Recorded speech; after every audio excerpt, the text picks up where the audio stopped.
Welcome to our 7th episode. Welcome to the Leisure Room. We're still on the topic of raising awareness, where we try to raise awareness about placental health and other stillbirth preventions. This is our July episode, and we've done 6 marathons up until now.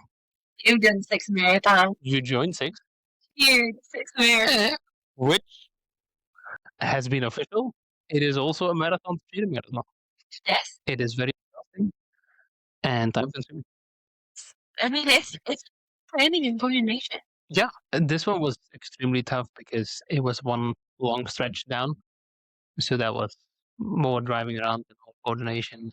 Yeah, this is the first time we drove for a marathon Yep. to cheering points. But yeah, I was doing that. Like, okay, we're going to go do biathlon. You know, we're going to start team this side of the road. Don't get blocked in. Easily go to the next one, a mile. The 14, same thing. Like, gotta figure out the weird apart. And then, like, we rush to where the runners are. We set up. We cheer. We clear you pass, and we pack everything up, and we rush back to the car and on to the next. Wow. Sweating. Awesome. All right. Well, that was the marathon. Let's just dive into it. So yes, 2 days ago on Saturday, for us right now when we're recording this, it's when I ran my 6th marathon officially, because I still didn't do the one in Feb, but I did the one in November, so 6. I still finished 6th. So we were in Duluth, Minnesota, at the 50th anniversary of Grandma's Marathon. Apparently a big deal all over the US, because even in North Carolina, every time I talk to a runner, mostly, they were like, "Oh, you're gonna do Grandma?" I'm like, "Well, have you ever done it?" "No, but I know about it." And I'm like, "Sure." Okay. There was really good NCT people were there. Yeah, most of the MTP people are in Minnesota, and when we were looking for a June marathon, it was Grandma's organization that really allowed us in, because we are obviously late for most of the marathons if you are planning months ahead, so years ahead. But we reached out and they said, "Yeah, sure, showing the cause." And yep, me together with 12,000 other crazy folks joined the marathon start, and I think 10,000 finished. And then another 8,000 did the half marathon. So it was busy. It was definitely the biggest, busiest marathon I have experienced. It was well organized. It was well executed. It was a fun marathon. It was a beautiful course along a great Lake Superior.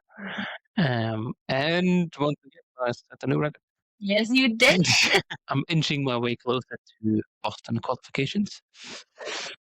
I think I know where I need to work on to get closer to that qualification number, which is 2:55. So I still need 26 minutes. I still need a minute a mile. Every single mile less.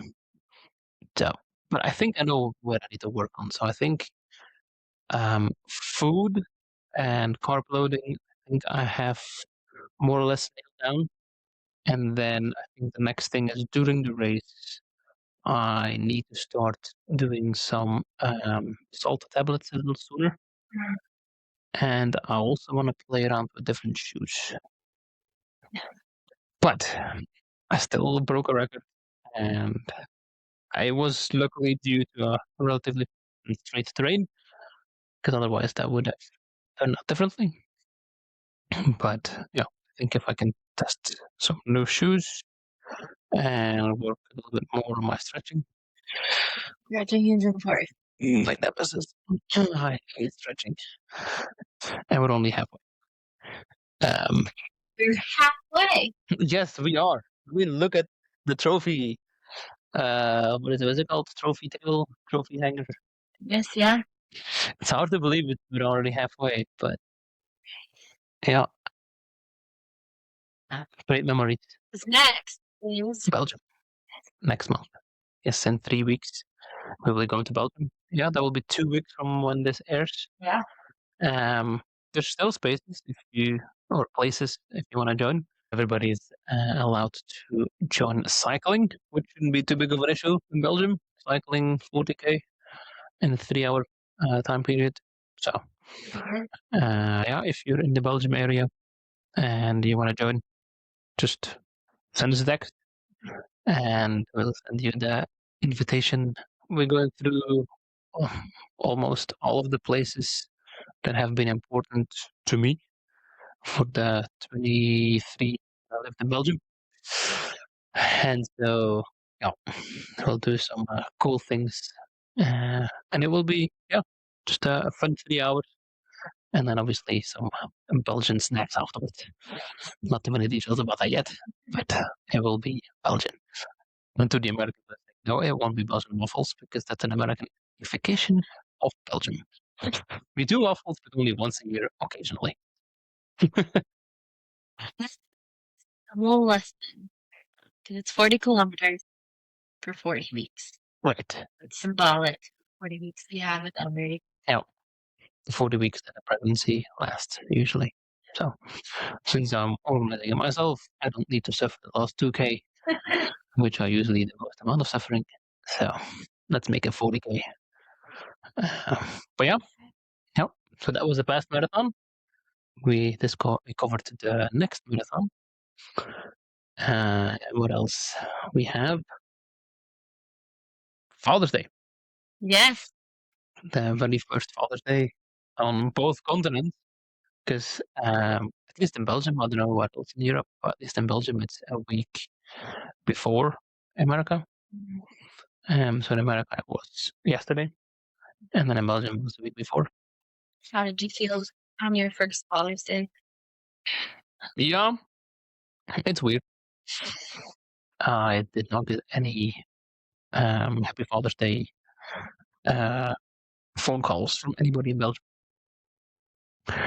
So, yeah, it's not fun. I wasn't necessarily expecting. One part of my brain was like, oh, yeah, you're not going to get anything. But then the other, it's like, okay, you do want, it's like, Yeah, I mean, it's your first Father's Day, whether owning you or not. It's your and first Father's Day. I think that's where people draw the definition. But I will thank my mom to send us cards, both of us.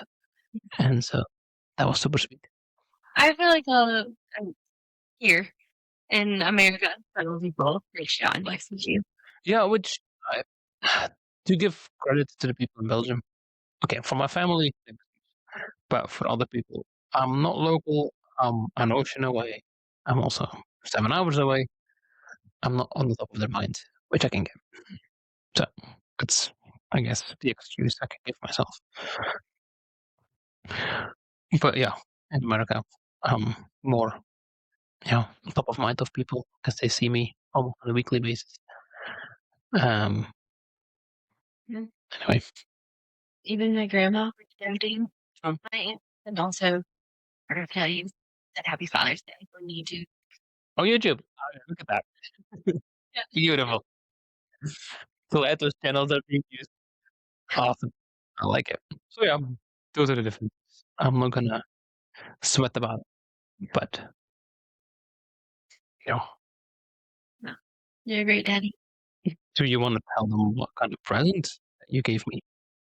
You share. Well, I guess in the spirit of being an angel dad, I, from my wife, got a present where 2 stars, 2 heavenly bodies, are named after either me and Ellery. And so it's a phenomenon called a double star, I believe it is, or twin star, double star, and 2 stars that like swirl on each other or something. But they're always together. They're always together. That yeah. The 2 stars swirling around each other. One will be named Hannes, and one will be named Ellery Andrea. And they are in the constellation Lyra. I spent so much time researching where I wanted the stars and originally had the idea of one constellation that you can see any time of year. And I was like, oh, it'd be nice to always look up and be able to see it. And I couldn't find double stars in the constellation. And so, yeah, did lots of research. And this way, North American we do a lot of travels, we'll be in the future. So I just wanted to be able to see it on our travels and more career. Yeah, and Vega is the brightest star in Lyra, and so Vega you can almost see. Even yesterday we could see Vega, Yeah. even though we couldn't see the constellation because it was kind of foggy. But at least Vega was visible. So yeah, that gives me another reason to look up at the stars. Yes, the constellation Lyra. This is the certificate of adoption. Hey. Certifies a double star has been adopted for Hannes and Ellery Andrea. It is through a nonprofit. There's a lot of like places out there on a star, but I feel like there's scams. It's like you can get a star named after you, but it's like hundreds of people coming out the same stars. Yeah. But this one, nonprofit, it's adopted out. It's adopted out. They don't adopt the same star over and over. And I feel like the money actually goes to youth because it goes to science research and astronomy research. So Yep. you start like you're astronomy. You always like a I little always like to look at planets and certain events that are on the horizon. So and so I made just a little thing of my own. It says double star adopted for Hannes and Ellery Andrea Ringo. Daddy and daughter together always in the constellation symbolizing the Tower of Life. And so Lyra, I ended up going with the constellation Lyra because it's a constellation of music born from longing, beauty forged in grief, and love that persists beyond death. befitting. Right. And Yep. then again, seen in both northern and southern hemispheres, so for our travels, but it's most prominent in the northern hemisphere in August, which is when she was born. So I felt like it was very fitting. Extremely. Yeah. A fitting present for the kind of fall that you. Thank you. I think it's time to introduce our next guest. Yes, our sixth guest of the year. She is Dr. Hyde Hensley. She has a doctorate in psychology. She practices as a psychologist in Asheville, North Carolina, and her focus is on all the grief related around pregnancy, whether it's stillbirth, whether it's infertility, whether it's pregnancy complications, all the heavy topics around pregnancy. She is also an ambassador for Count the Kicks, and she's recently started her own nonprofit called the Embrace Foundation. We welcome Dr. Hyde Hensley.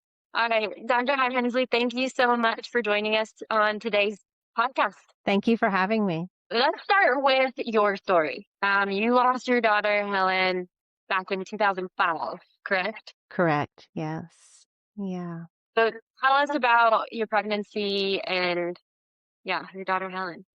Yeah. So, we laughed when we first found out we were pregnant. It was almost like immaculate conception because we had a 4-year-old and a 16-month-old at home.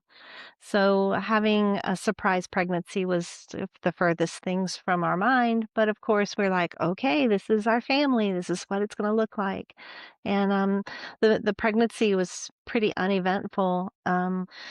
I was scheduled for a repeat C-section at 39 weeks actually, and was just gearing up for that section. And I was at my sister's wedding, and I noticed a significant increase in fetal movements that no one had really prepared me for, or even suggested that I be monitoring fetal movements to either slow down or speed up.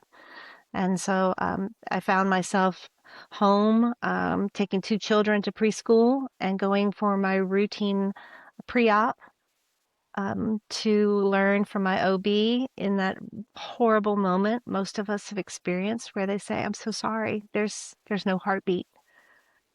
And where I just was completely floored and, you know, we paused, we waited 3 days, we pulled together a plan. I was really thankful my OB had the foresight to help me have a VBAC, um, which I feel completely saved my uterus so that I could carry another pregnancy. And, we left the hospital that day with empty arms. It was one of the most, uh, beautifully tragic moments in our life was meeting her and holding her and naming her and then having to go home to 2 little people who did not understand why their sister couldn't come home with us. So it was quite tragic and beautiful all in the same piece. Mm. It's terrible. Terrible loss for anyone to experience. Yeah. That's the big difference to us is we already was our first, and yeah, we came home and it was a very empty place. Yeah. Only meant the opposite, having two kids to attend to Yeah. and carrying what you carry. Yeah. Do you come to find a cause of her stillbirth? We did. We did. She basically showed me the cord and the placenta, and so the cord she'd had what I later learned was torsion. Dr. Jason Collins was there for me in that moment when I was researching torsion and trying to figure out why cord accidents, which I've changed my language over the years to a cord event. I feel like she had a cord event, and, because I don't believe the accident word really fits for me, but, she basically had wrapped herself, um, in the same direction too many times, and, but I did feel like there was a lot of lacking education and options and support in the bereavement team that we would have done, a limited autopsy. We would have asked for more information. I would have wanted to know about the placenta and my vessels and my cords and um, maybe there it was growth restriction and this was 20 years ago. The science has changed such that IGR is more of a common conversation now.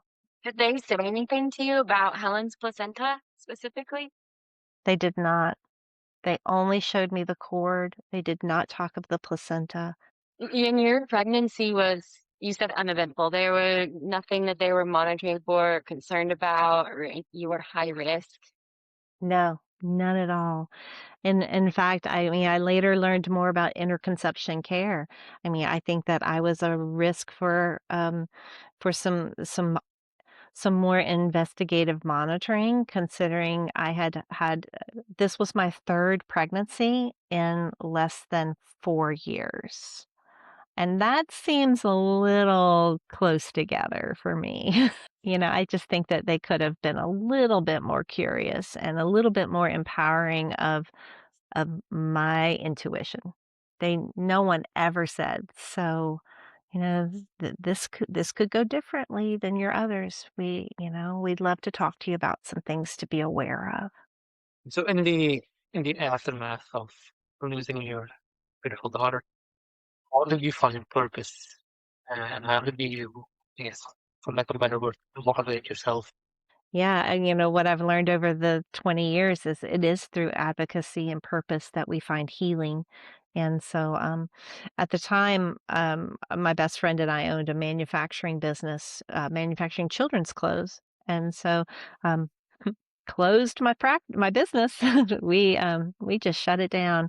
And I went straight into manufacturing burial gowns and got a small grant from the church and bought fabric and enlisted an army of women, of sewers and knitters, and we started making Helen's threads of love.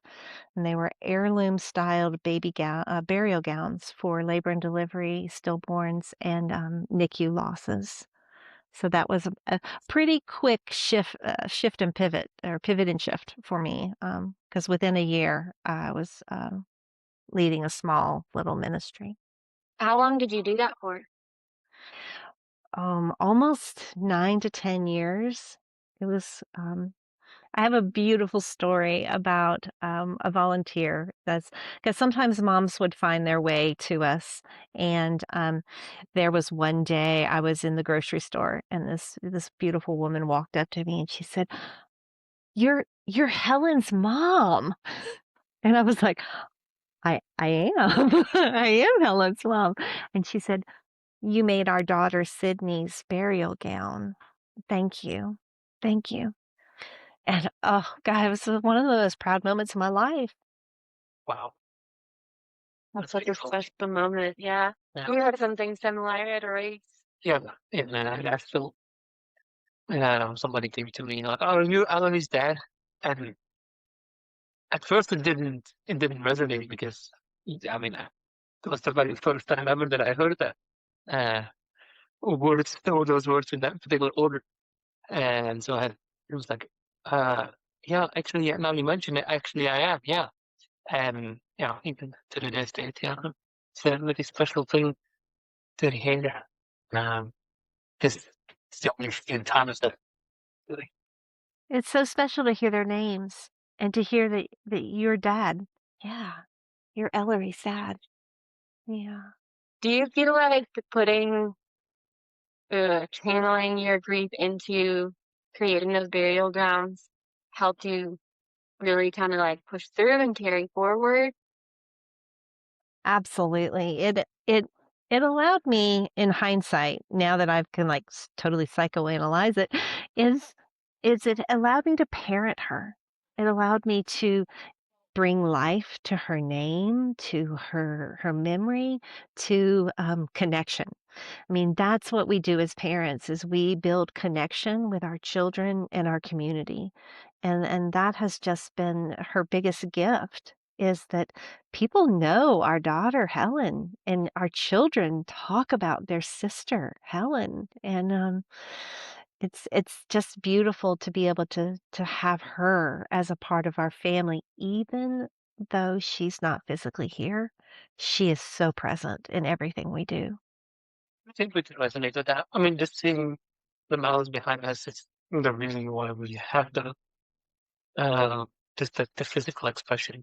Um, my whole disease is a different story, but it is in a way, yeah, feeling your daughter's presence uh, for us through the campaign, for you through the counts. Yeah, it's beautiful. And I think that might be the encouragement for other people listening. It's like if you want to find purpose, if you're getting through the grief of your lost little one, yeah, materialize that in some way.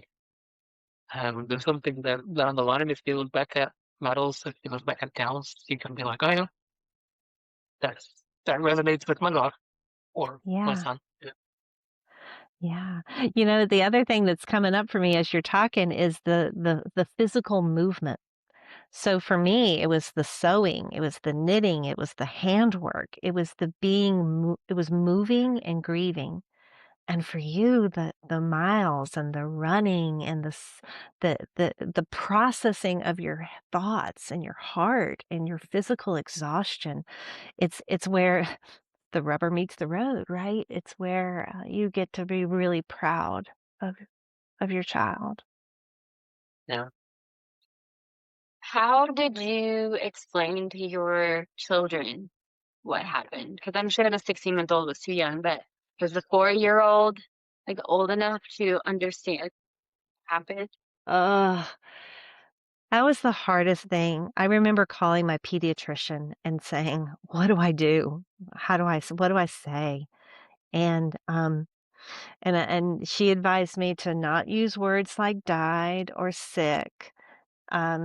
and I don't even remember what I said, but I do remember saying that she wasn't able to come home with us, that her body couldn't be here. Her body couldn't be here, but her spirit is. Um, but even better was a few months or weeks later, I remember Elliot, he was 4, and he came into our bedroom, and on my dresser, I had a picture of her, just her hands, and it was kinda like her hands laying on her chest from the hospital. And so, I remember him saying, "Mama, I I don't know her. I don't know what she looks like. I never got to meet her." And I took the picture off the dresser and I showed it to him and I said, "Bubba, when you miss her, you just need to look at your hands because you have her hands. She has your hands. You are siblings. You're together." And he was like, "Oh, okay." And he ran off. But it was just one of my Kind of most proud universal. moments. Yeah, I Yeah. mean, that's how children are. They're so, they're like, "Huh, really? All right, sounds good to me." And they roll on. And it wasn't really until our daughters were in their teens, their late teens, that they asked, "What happened? I've never Yeah. heard you tell us what happened." And we did. We sat them down and we all cried and we talked about it, and Eliza's words were, "Wow, I didn't realize you'd gone through so much." Yeah. Yeah, I think it's a process. You have to like explain bits and pieces as they get older because their brains just can't comprehend the whole. Yeah. To what age would you think it's appropriate and not traumatizing to bring a kid to the hospital and let them see? Oh, never, never. It's never traumatizing. It's part of their family, it's part of their story. What happens with children in grief is that their perception of loss or death changes as they age. So what you really wanna do is not give them adult answers, but ask them what do they understand about what's happening, or what what would help them feel safe or connected in this moment. And it might be that they want to crawl in bed and read a story with mom and baby and dad. Um, so it's really up to your family and cultural preferences. This is where I say trust your gut. One of the biggest things is not to overshare technical details that are beyond, uh, I say, age and stage appropriate. If you wouldn't talk to a child about it because it's not age and stage appropriate, it's probably a better time to wait on the details. Yeah, they bring little kids to the hospital all the time. Yeah. I would assume that they are, I would say, below 5. The comprehension between uh, a living and a dead baby can't be too much different. I mean, they will definitely tell, but I don't think it's, yeah, like you said, I don't think it's ever traumatic. Or it also depends on how much as a parent you can bring emphasis on all sorts of things. So you as a parent definitely have a big influence with that comment too. Well, and you'll be using Ellery's name, and we use our children's names. They don't know anything different. They know that they have a sister or a brother or a family member who is with them and with you in spirit. And I encourage all families to set up, for lack of a better word, kind of an altar, with memory items in the home, in the hospital during the subsequent delivery. Um, Bring pictures of your baby with you, and that's part of it all being present in the room and very transparent. We had in the living room a little shelf of Ellery's little boots and hand and footprints, her picture. Few things we have, yeah, Yeah, few things. the presence. What are some things that you do today, like 25 or 20 years later, to still, like, honor and remember her? Uh, well, our favorite early tradition that has withstood the test of time is she was born in November, and it was right before Christmas, and we were so young and poor and just strapped that we didn't have any Christmas ornaments on our tree. We had Pez dispensers. And toys. And so for her birthday every year, I buy a sterling silver sleigh bell. And so they are my prize collection at the holidays. I love to unbox her sleigh bells. And now we have 20 hang on the tree, and I hang baby shoes on the tree and all kinds of memorabilia from the children's experiences and time together. And we really that's my favorite time of year is to hold space for her, especially around All Saints Day. She was born. That's my favorite feast day of the church, and so we go to church on All Saints Day and sing our pretty hymns. And but in the early days, it was a walk to remember. It was pulling together the families I had met through Threads of Love, and we would get together around October 15th on a Saturday or a Sunday, and we would do a very small, organic kind of walk to remember. And that that is one thing that the foundation that we started is going to invigorate that tradition, and hope that more families can experience October as a month of remembrance. Beautiful. Right? I love that.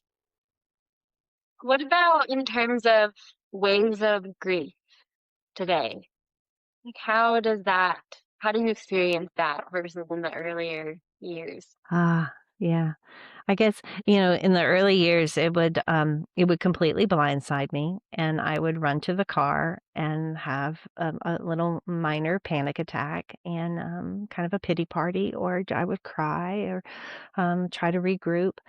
But now, because I have this healthy, beautiful relationship with her, and I get to work with other families who are learning how to parent after stillbirth, um, she shows up all the time. And they're actually tears of joy to be able to say her name and have conversations like this that honor her and her playmates, um, her heavenly siblings.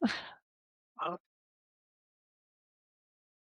what I believe we can move on to the second part of the conversation, and which is more focused on your professional side, and that deals with, you know, grief. Was there an interest before you lost Helen, No. or was it because of Helen that you took this It route?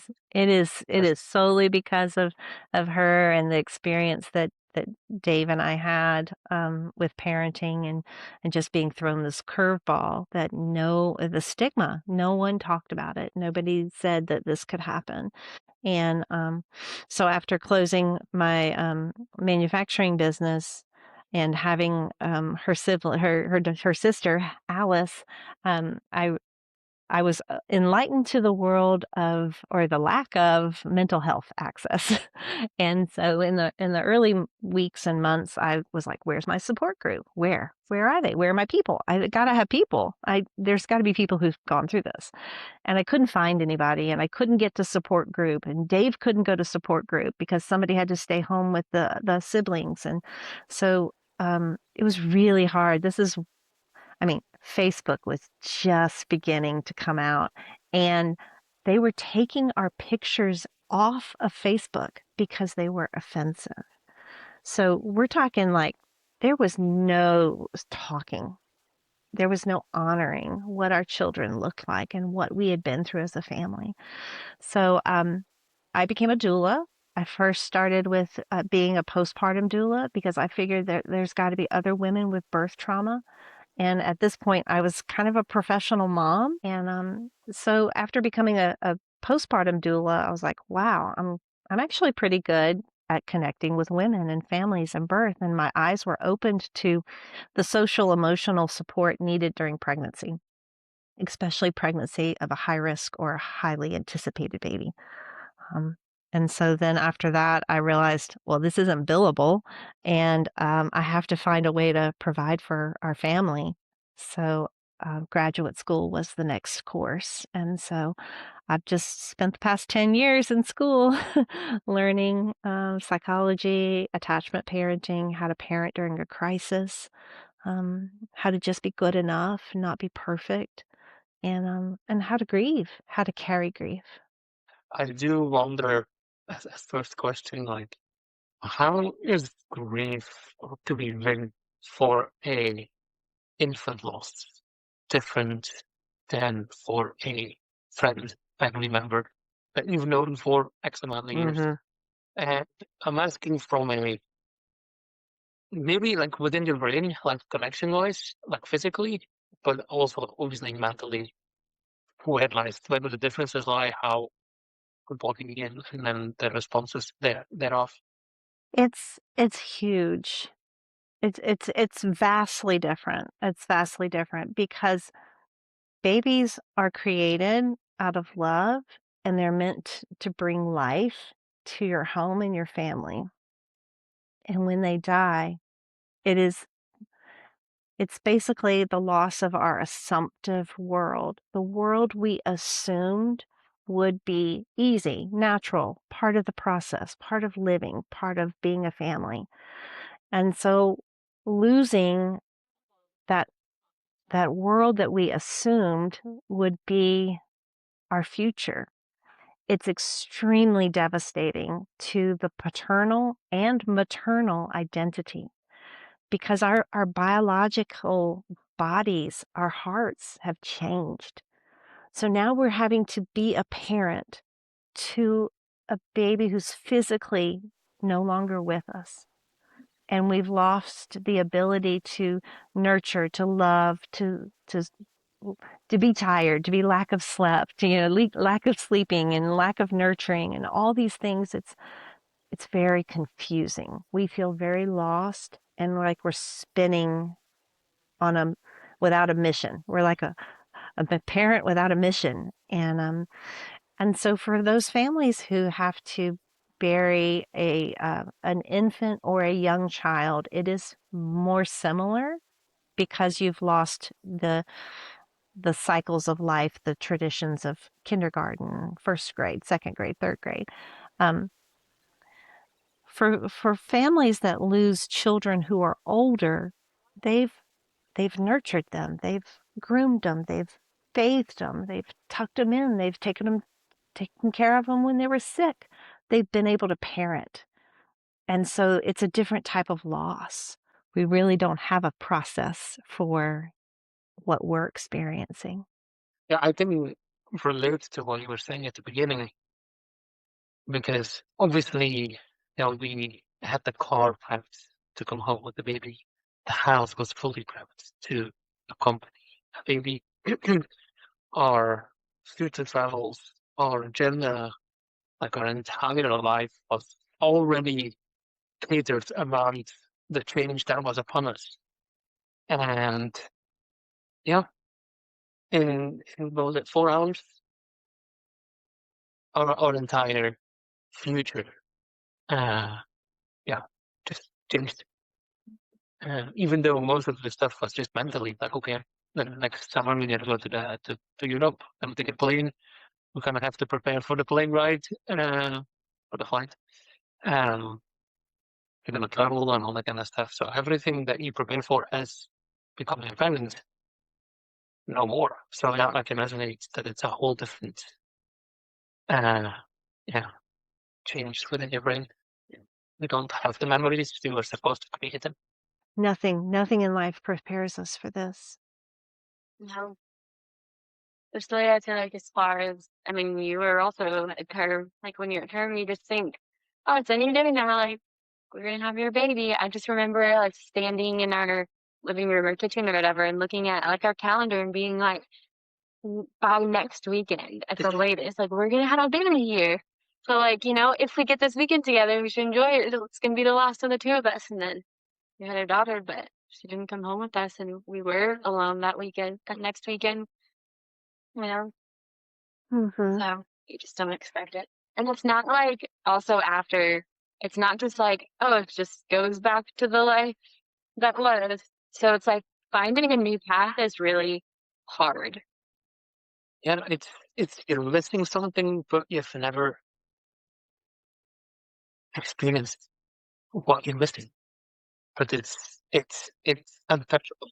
Mhm. It's so weird because yeah, biologically you're pre-wired to care for a baby, and I guess your body, your mind prepared for it in a certain way, subconsciously, maybe, consciously too. But I still feel it every day. It's like, oh, I'm going home, but there's something. I'm missing something, and obviously it's the biggest piece of love you can have in your life, aka your baby.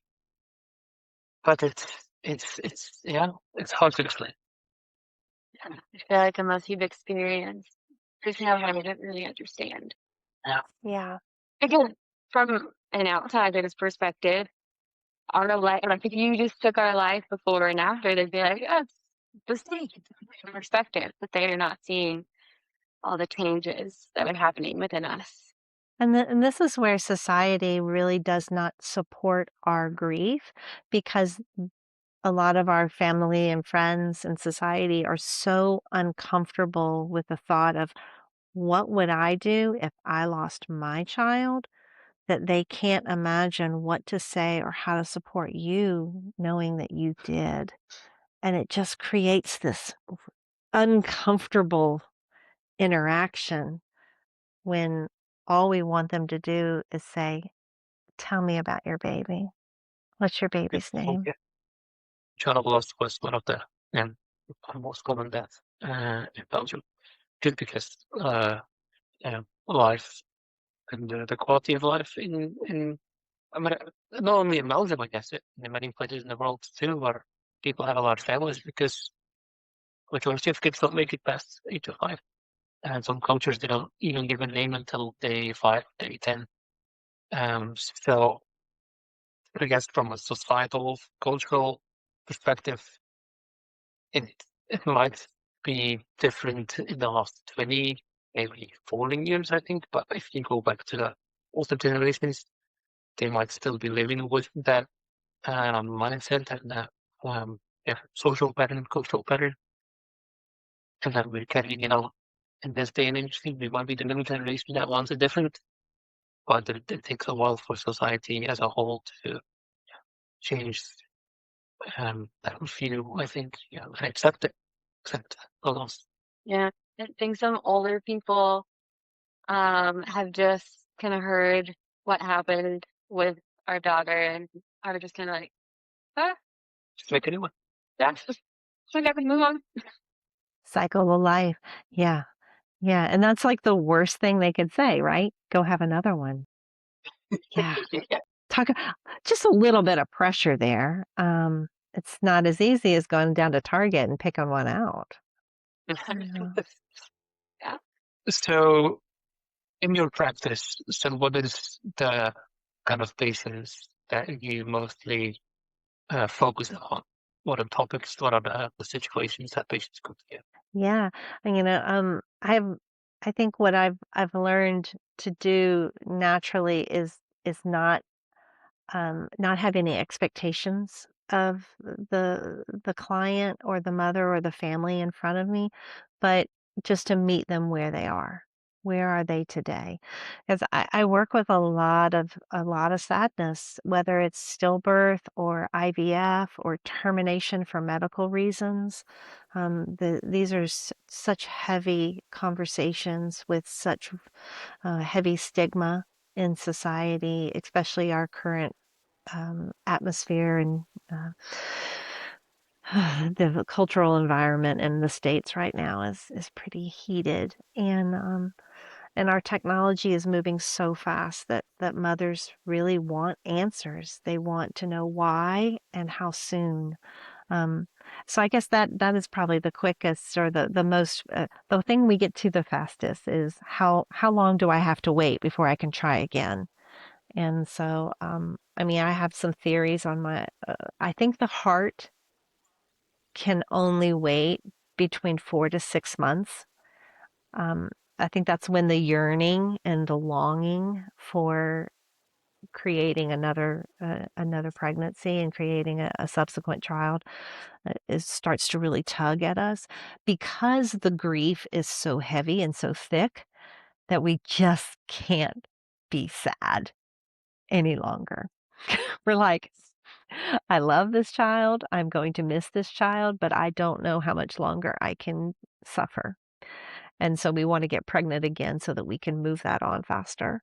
Um, I don't know, does that resonate? I would say it was way shorter than 6 months. Yeah. Um, I mean, I still grieve in certain ways, but I think we we had such a happy first week Hmm. that that did most of the grieving for me. Sounds very weird, only 1 week, but like a crying, the overwhelmingness of emotions, that was the first week. And also, I feel like for myself, I pushed myself such through. I like when I was forced to talk to everybody, to express our story, get it out, so that I'm comfortable with the story. I guess that first night I've told it before, I called 20 people. I did my story 20 times, and that was my way of getting through it, talking about it and telling people. So I like to be social in that sense, even though it's highly traumatic. But doing that for a week allowed me to be somewhat comfortable with how I'm presenting it. And then it's almost like, how long, I mean, it's like two people, I'm not bipolar or anything, but it's like one part of me is like running smooth, talking the story. And then there is another part of me that's like, okay, I can hold on to that personality and I can join you and help with grief. And I think Hmm. that way I was able to push myself through very quickly. And then obviously the marathons that came soon after the campaign um, that helped me. But obviously that's not necessarily good. Uh, I've always said I feel like there's two aspects to our grief because we don't. I don't know if it was our first. So I feel like on one hand we were grieving Ellery, our daughter, a human, but on the other hand we were just grieving having a baby. And so I feel like those things have kind of fluctuated, which weighs heavier in moments, at least for me. Like if I'm, more missing Ellery, yeah, and even thinking like, I mean, I know this is gonna be forever. Even if we have another child, it's still gonna be like, well, now we should have two, and like it's always gonna be like should be, should be, should be. But yeah, Yeah. I feel like in some moments it's more heavy of like me missing our daughter Ellery and wanting her to be here, and then other moments of just I guess the empty arms of just like feeling like I need to put my purpose as a mom somewhere. Right. Yeah. No, I often hear from families such as yours who is that, we don't when the sibling arrives, the postpartum is twofold because you're postpartum for your living child, but you're also postpartum for not being able to bring your stillborn baby home. I've had families say, and this is kind of raw, but they say, we know how to bring a deceased baby home. We don't know how to bring a living baby home.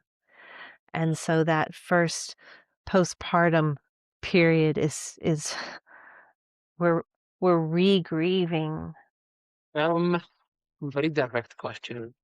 Um, well, it's also very helpful for other people, but what would you say it is one of the most helpful tips, tricks, habits for a family that experiences loss? I think it's just really slowing things down. Slow everything down. Slow down your decision making, your processing, your conversations. we want to minimize our regrets and maximize our memories. When we slow down, we're able to really maximize Ellery, Helen, their presence in our home and in our families. And when we speed up and we rush life, we m- we miss opportunities to be present. What is one of the biggest differences you see between the grieving process of moms versus dads? Yeah, I can only reference what we experienced because I know the day-to-day dynamics, and, I was so busy trying to raise the living children, and Dave returned to work, and, he had the support of the community, whereas I was isolated at the house and I didn't have much support. So I was really kinda envious of him being able to tell stories and use her name and be asked, "How are you?" Um, and I missed out on all of that. But and I've seen this with fathers, is fathers partners tend to put it in a box and put it in the closet until moms start to breathe and function better. And when moms start to function better, the partner is like, okay, I can think I can lose it now. And so there is this period of time where if it doesn't happen before the subsequent pregnancy, it definitely happens at the birth of the subsequent pregnancy because baby cries. You get to hold a living little mini me, mini you. So relieved sometimes. The sound of a baby. Yeah. My own baby could have heard many times before, but Right, yeah. hearing your own baby cry, yeah. Oh yeah. First experience might be enough. It's a good time to slow it down. Yeah, but I would say from my perspective, when someone experience loss like or uh, if you'd go into because when you it's such a short window after the happens, so if you how you call it to God forbid, anyway, it is slow down in a specific moment right after birth. Take every single opportunity you can because it's the only 10, 12, 24 hours you will have. I've said it before, but the nurses were trying to take pictures. The nurses were trying to do stuff, and I'm like, I'll pick her up. I'll feel her. I'll do this. This is extremely painful. And everything. Every vision in my body is like, why are you doing this? It's supposed to, but I can talk about it now, and I have those emotions, and I have the experience, and that's it. There's no subsequent experiences. So, um, that's what I would say if you happen to have to experience it, then to, I guess to an extent force yourself to experience every single moment you can. I love it. Hands off. Yeah. I mean, in the first moments after delivery, I don't think I cried for till the next day. Like after getting the news, that whole like night, I delivered her, went to sleep, and it wasn't until I woke up the next morning that it hit me.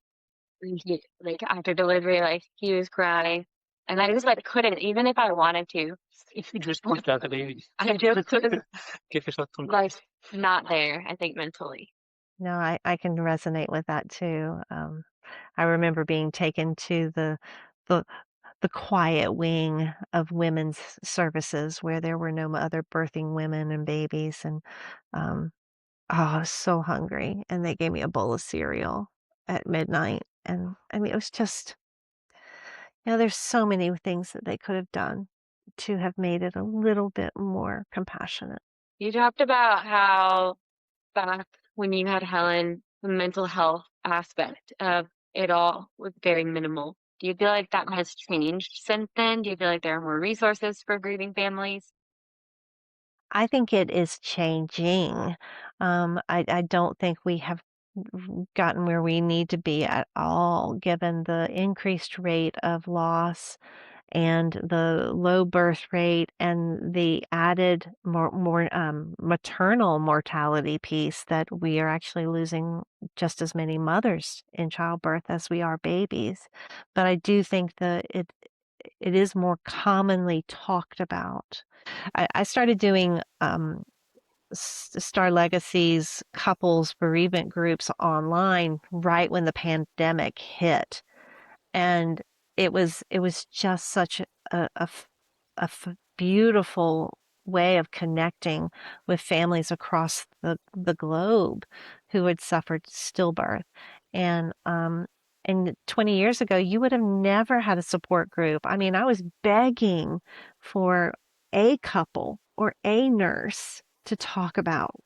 And now we have online support groups once a week that are dad specific, grandparent specific, parent specific. I mean, that's just beautiful. But when it comes to individual, this is where I kind of get on my soapbox about training, because it, bereavement care for perinatal loss needs to come from somebody who is specifically trained in perinatal mental health. Coaches are great to an extent, but therapy and real mental health support needs to come from a licensed, specialized clinician. We can relate in that sense because the week after and the couple of weeks after, we tried two different um, counselors. They were not psychologists. No, they were counselors. It was like two of them. And even though we specifically asked, "Do you do this kind of topic?" They said, "Yeah, sure, we can do it." But there was more emotion from their side than there was from our side. They were Correct. more emotionally heartbroken during the session than we were. Yeah. Yeah. This would not be the case, you know. You know what that is? That is someone who isn't ready. They have they either are too close to their own loss, or they don't have the special the lived experience that they have processed. You created a nonprofit organization pretty recently called the Embrace Foundation. Tell us about that and how you started it. Yeah, well, I was just been doing this work for quite a while, and there's a gap. There's a gap, especially in North Carolina, but also especially here in the West. And it's the fact that we have so much stigma around infant loss, termination, miscarriage, and it often falls into that taboo conversation around politics and gender, and it just gets sticky.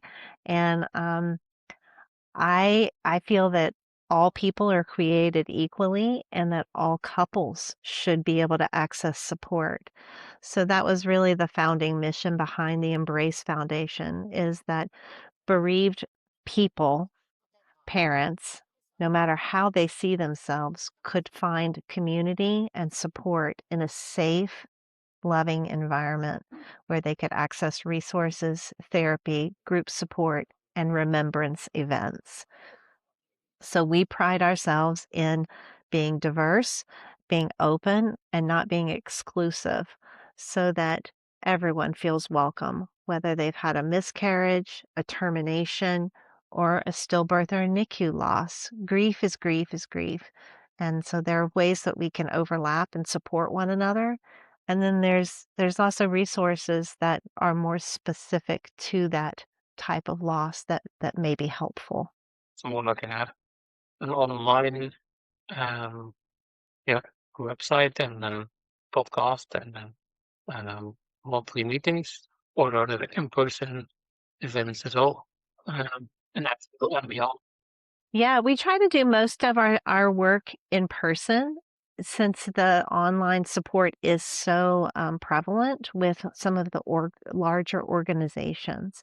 So, for example, we're getting together this Sunday in my office, and it's open to any bereaved couple no matter how they present, and no matter where they in their reproductive journey they had a loss. And so we meet the first Sunday of every month in my office, and it's just a kind of a casual way to come together and build community.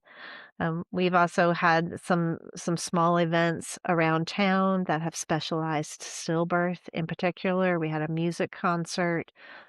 We had a bereaved Mother's Day tea in May, and we're gearing up for a walk to remember in the fall. We're going to bring that event back and extend it to our community here. That's awesome. Yeah. What do you stay or how do you like the foundation to grow? Do you want to like grow outside of Asheville? Absolutely. Yeah. I mean, I guess my dream would be that anyone in North Carolina who needs access to resources. So one thing we will be adding in the next year is sliding scale therapy for bereaved families, couples, or mothers or fathers. That is specific, and that will be open to telehealth. And all of that will be funded through the foundation on a sliding scale, regardless of whether anyone has insurance or not. So, this is how we're going to be able to get around the insurance loop of making sure that families have access to appropriate credentials. So somebody like us can book a session, I assume, with you or another professional. Absolutely. Yes. That is awesome. I would assume there is certain need for financial donations. Uh, so I would assume if somebody is willing to put a donation, do they go to the website? Yes, we have a donate button already, and there's a way to donate in honor of your baby and your loss. And we want to know your baby's name, the date that you as a family celebrate their remembrance, and um, and we're always looking for supporters or volunteers or even board members. We are a very young, new organization, and we're a world or a community of doers, and we do in honor of our children. And so this is a way that we can actively parent and build community and say our babies' names. So reach Awesome. out to me, email me, call me. I'm so open and accessible. That's how we roll as parents. So lovely. Yeah. Well, so I know you've been involved in some advocacy efforts with March of Dimes, I believe, and Count the Kicks. When did you start all of that? Ah, I was inducted into the movement, I guess about 4 years ago when I attended Mom Congress. And so I went to Washington with Count the Kicks, A Healthy Birthday, and we knocked on doors, and I met with Tom Tillis and lots of our legislators from around the country, and was able to share Helen's story and the impact that that stillbirth has on families. And so it really has just been a beautiful way to meet other families and hear other stories. And those stories all came together this year, earlier this year, when we did the listening project through Mind the Gap and Postpartum Support International. And basically, what we did was we put out a all call to postpartum families and asked, "What are you struggling with? What is missing? What would have been helpful?" And we took those stories and we collected information and we turned it around to the General Assembly and said, "This is what families need in rural counties who do not have access to mental health." And so we made some policy suggestions around language and the workforce development that needs to happen around certified mental health providers. So it's just been a beautiful year of kind of coming full circle from knocking on doors and telling stories to collecting those stories and actually suggesting policy change to the North Carolina General Assembly. We had somebody on the last podcast episode that there's some policy changes in Minnesota, Tax credit. tax credit. Um, so are you trying to get uh, to come to Raleigh and get some laws in place? Is that what I'm hearing? Yes, yes, we are very active, and there's a core group of bereaved parents that are there quite a bit, knocking on doors and telling our stories. And yeah, I think that that's been the beautiful piece in the past 5 to 10 years is that we're getting bold. We're as parents, we are saying our babies' names. We're not ashamed or afraid to tell our story. I don't know, I always am so honored when I get to spend time with a couple like yourselves that are, brave and bold and honoring Ellery. And I think the community around stillbirth families is definitely growing. You can tell compared to 10 years ago, thanks to social media, I guess, to find everybody and find each other. Um, and I think in the next 20 years, we'll definitely see a lot of change coming from highly motivated people like you to push for change and Yeah. get it in the books of the law to include stillbirth and hopefully reduce the numbers of people we can eradicate it. Yeah. What are some of those changes that you've seen since you lost Helen? Ah, the biggest, most wonderful one was we actually had, and this is why we were in Washington a few years ago, was we had the word stillbirth added to the Title V block grant. And so what that means is back in 1933, when the block grant, Title V was written, stillbirth was not a common word in the language. So the CDC and the NIH and all of our research facilities weren't even using the word stillbirth. They weren't collecting data. They weren't measuring how many stillbirths we had each year. But with under the Biden administration, that was the last big thing that we were able to get pushed through was it was free, didn't cost them anything, and they were willing to do it. So they added the word stillbirth to Title V, which now means that the CDC, well, previous administration would have funded this work. So our goal is now it is in the legislation. It is in Title V, and that in the future when CDC is funded and the NIH and ACOG and current research is moving forward as evidence-based, stillbirth will be on the document. It will have to be counted. It will have to be addressed. Oh, Awesome. Wow. It's an incredible change. yeah. Yeah, it's big. So in this day and age with the easy access to online resources, and if you just Google something, the answer will come, especially with AI now. What is one of the cautions that people should use when they Google grief, when they look for answers around this particular topic? Right. I think that we have to really go to the movers and the shakers that are at the root of stillbirth innovation, such as Star Legacy, such as Push for Empowered Pregnancy, Measure the Placenta, Count the Kicks. All of these organizations are bereaved parent led. So what you're getting when you're getting your information from a resource that is inspired and supported by lived experience, you're getting evidence-based, realistic, attainable, compassionate, accurate care and information. So I think that there's so many organizations out there that are doing great work, but I think we really have to go to the leaders whose names and mission statements include stillbirth.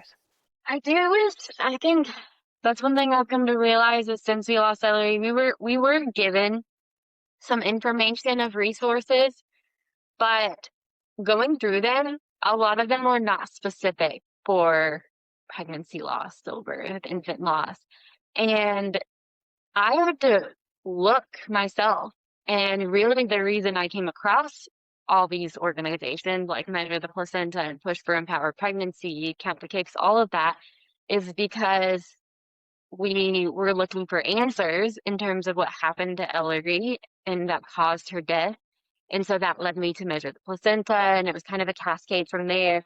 And I've learned that there are a lot more resources just on social media, which we only started this year. And so when we're doing what we're doing around stillbirth, of course you're being shown all these other stillbirth organizations or families who have started organizations in honor of their lost babies. So you realize how much more out there really is. But we weren't really given any of that. And I really do wish that I had some of these resources at that time. I'm going to speak directly to that here in North Carolina because I agree. I have been to Chapel Hill's website. I have been to Duke's website on perinatal loss, and their resources are out of date and under-resourced. And so what we used to have 20 years ago, and this is what I loved about Cherokee Isles, is she would always say that every 20 years, the paradigm shifts backwards rather than forwards. So that's why I love meeting y'all, because I'm going to pass the baton pretty soon. I mean, Helen's 20. I'm really far away from my lived experience. It is time for families such as yours to carry this torch forward with the help of folks like me and Cherokee so that it doesn't shift backwards in 20 years. But I digress. Back to my point. The gold standard was resolve through sharing. It was created through Gunderson Lutheran. It is a evidence-based nursing gold standard around perinatal loss. The hospitals used to use this as the gold standard, and it was standardized across the state and across the country. And this is what our OBGYNs and our nursing students and our nurses in L&D, they all followed the same standard of care. Now, that has just gone by the wayside. Nobody uses it anymore. And now we have all this muddy lack of consistency. And you know who's suffering? Is families like yours. This is one of the systematic problems with our healthcare system. Are you saying that the information is just everywhere and nowhere centralized? Correct. Because I mean, even the families that we've connected with who are like lost parents who've gone through a similar experience is either through the organization in Measure the Placenta, which is kind of where things started, which we found ourselves, or people reaching out to us on social media. We've had several people reach out directly to us. Even in the area, like the very first marathon, people reached out and wanted to meet us. And people in the area who live in the area have reached out and said, hey, I live in this area. I have something similar. Can we meet? So I feel like if it weren't for that, you would just be completely alone in this experience. You would, and you'd be even more isolated, and Ellery's story would not be moving forward. So thank you for being brave and bold. Yeah. Yeah, I think of one. It's not sure how relevant it is for the listeners, but just from a personal interest, would you say EMDR is a good practice within a few months after? Because that's a very high intense counseling. Yeah. And so my personal and professional opinion is that EMDR is overrated for perinatal loss.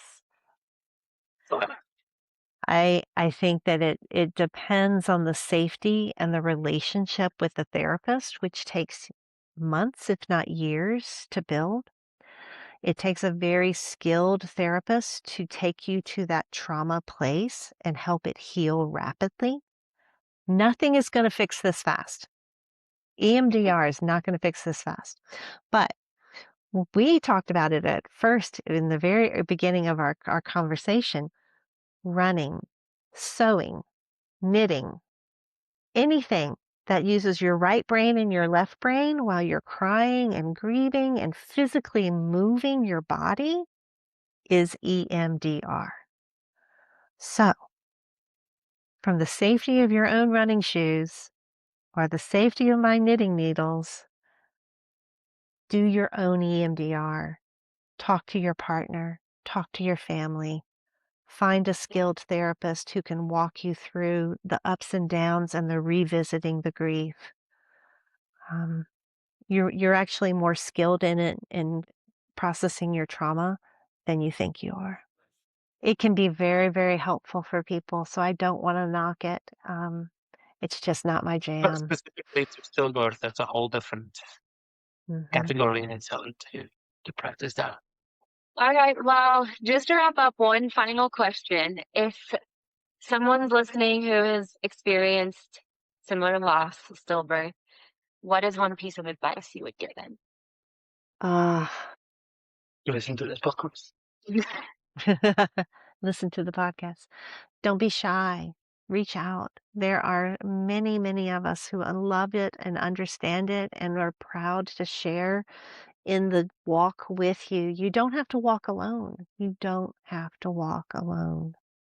Keep searching until you find the right person to be your buddy, your companion, your partner. Um, healing, healing it starts with you. Yeah. Awesome. Well, thank you so much for being on our podcast. It was a pleasure having you. It was lovely to meet both of you, and next time I'm in Raleigh, you don't worry, I'm gonna be looking y'all up. Next time you're in Next time we're Asheville. in Asheville. Next time we're in Asheville, we finally have somebody to go to. All right, y'all have a good weekend. Thank you. All right. That was a wonderful conversation with Dr. Hyde Hensley. It sure was. Yeah. We thank you for listening all the way up until the end. And if you want to join the Belgian cycle event, then send us a text and we will send you the invitation. If you want to sponsor us, then you can go to givebutter/Ellery. And if you want to follow us, then you can go to Instagram, YouTube, and TikTok at The Kiddo's Diary. Yes. There you go. So yeah, thanks for watching, and we'll see you next time.